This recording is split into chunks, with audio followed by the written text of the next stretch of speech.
Hello everyone, it's me, Pendragon Valimar, the Dragon Cyborg from another world. In today's video, I wanted to talk about a game I finished recently called Persona 5 Royal. I never played any Persona game before this one, so it was my first experience in this series. At first, I wasn't even interested in playing that game, but now I realize it was a mistake from my part, because I really enjoyed each part of it. To the point that I'm playing a new game plus right now. Be warned, there will be probably spoiler in that video, so if you didn't play the game, or at least Royal, maybe it's better that you don't watch the video yet. So anyway, let's get started and share with you my experience and thoughts about the game.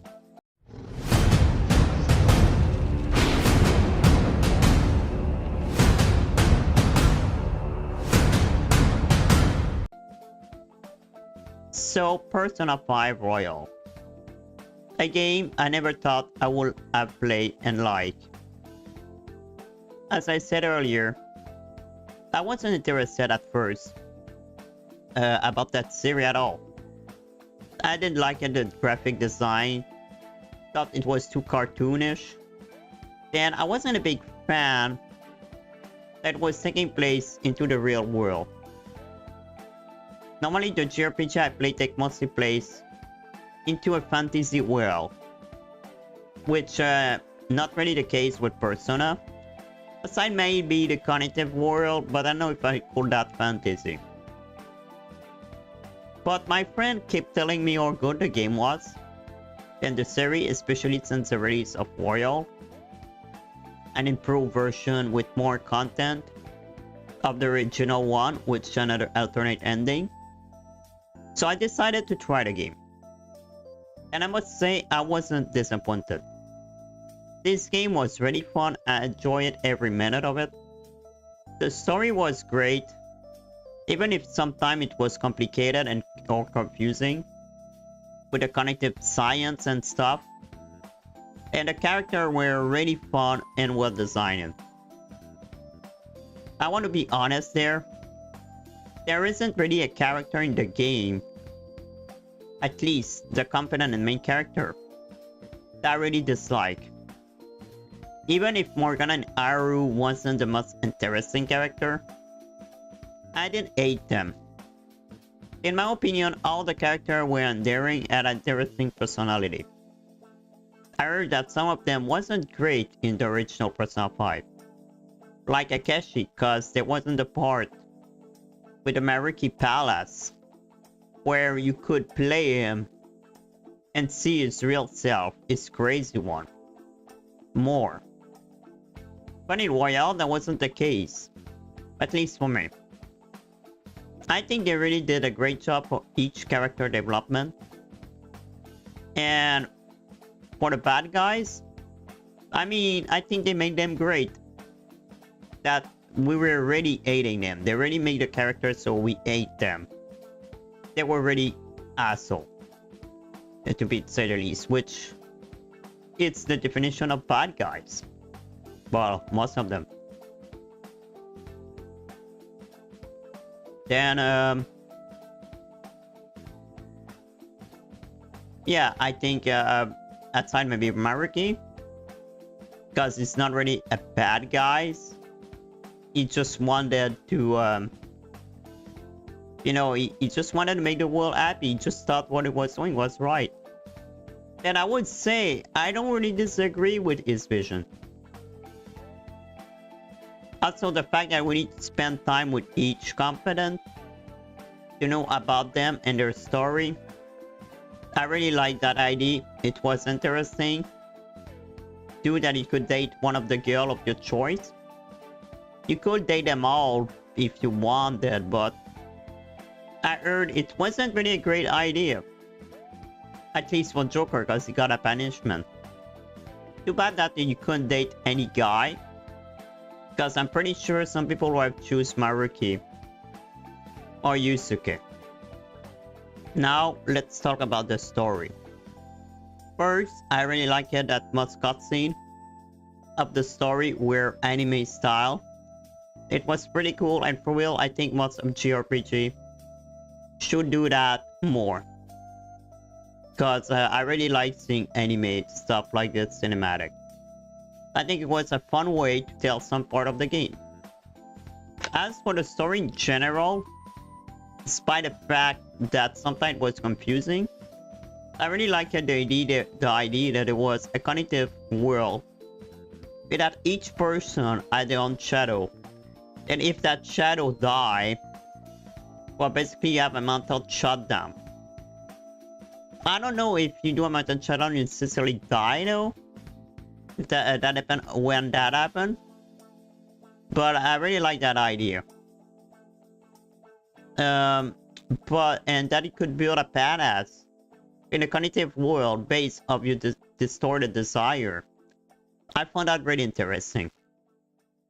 It was also fun that we were a teenager going to college for 3 terms, and that we learned things we didn't know about.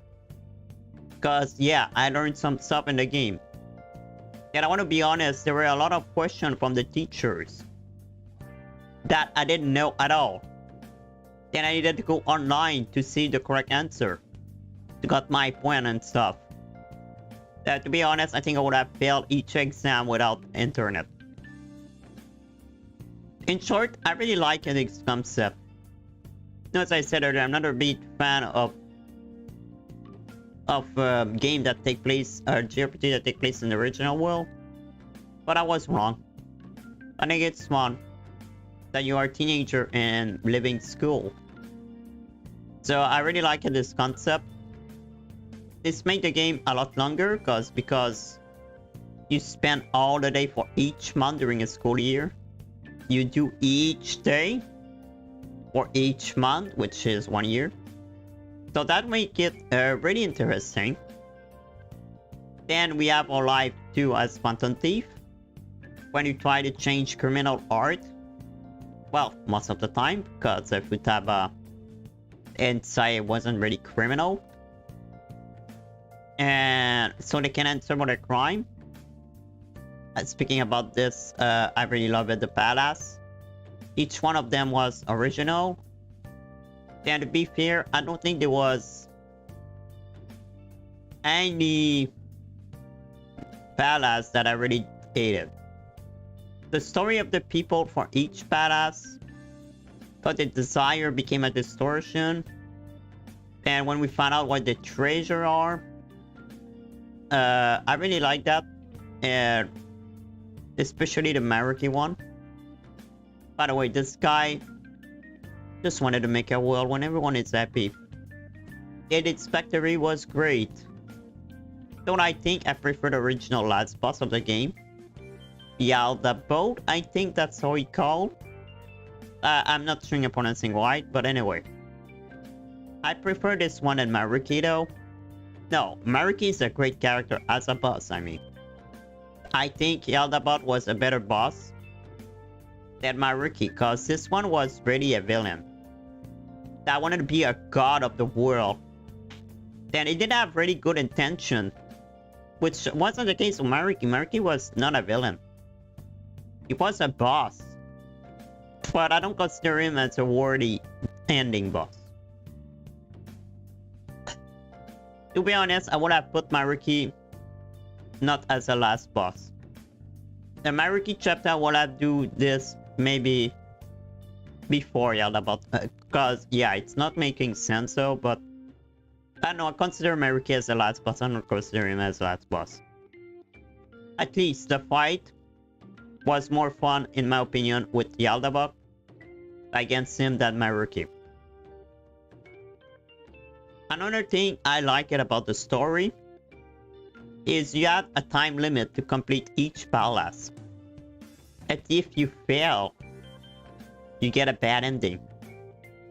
Also, depending on certain choice, you can have a bad ending too. I found that really interesting because it makes you want to see all of them. It makes you see different version of the story. So that make different paths of the story. Then of course there is the true ending. If you do everything right. Well, technically there is two. Because there is the Persona 5 Classic one. And the Royal one. Personally, I really prefer the Royal one. Because it feels much more real. After the experience as Phantom Thief, they put everything behind. It starts a new chapter of their life. Some of them would graduate and have their own goal for the future. And despite everyone go the separate way, and they are still friends and they can go back together whenever they want. I think it was a good way to finish the game and say goodbye to it. Also, they end it with a tease that Akashi is maybe still alive, in case they would like to do a sequel in the future, but I'm not sure that will happen if a new Persona come out. There is one last thing I will talk about. Briefly, but it's the gameplay. Well, the battle are turn-based like mostly all the JRPG, which is a style I really like. What I find interesting in this game though, for the gameplay, is instead of using magic, you use Persona. And you can capture them, fuse them, and create more powerful Persona. And a more Persona based on in real life mythology and stuff. I found that interesting. And so I really like it the way that we explore badass. And there was some puzzle in it that you needed to be careful not to move around and trigger the alarm, because it was bad. Yeah, I really like the gameplay in general. But aside from that, I don't think I have anything to say about it. It was nice gameplay, but it's like most JRPG. Use item, it's your turn and everything. Just the person I expect. And the way you move in a badass. The way you do each day. I think it was a cool gameplay. Anyway, that's mostly everything I had to say about Persona 5 Royal. I really enjoy it and I can't wait to try another one. But for now, I think I would play Metaphor Redifazio, one of the Atlas game 2, before playing another Persona. So anyway guys, what were your thoughts about the game? Did you like it? What aspect of the game did you love the most? Feel free to leave a comment. Also, don't forget to subscribe if you want to see more of my video, which are short, highlight reaction and game talk like this video, or for my live stream. If you are more Twitch viewers, I stream on Twitch too. So, as for my other social media, everything is on the link tree in the description below.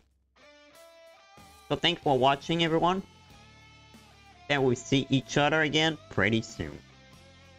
Goodbye and see you later, all. Pendragon offline.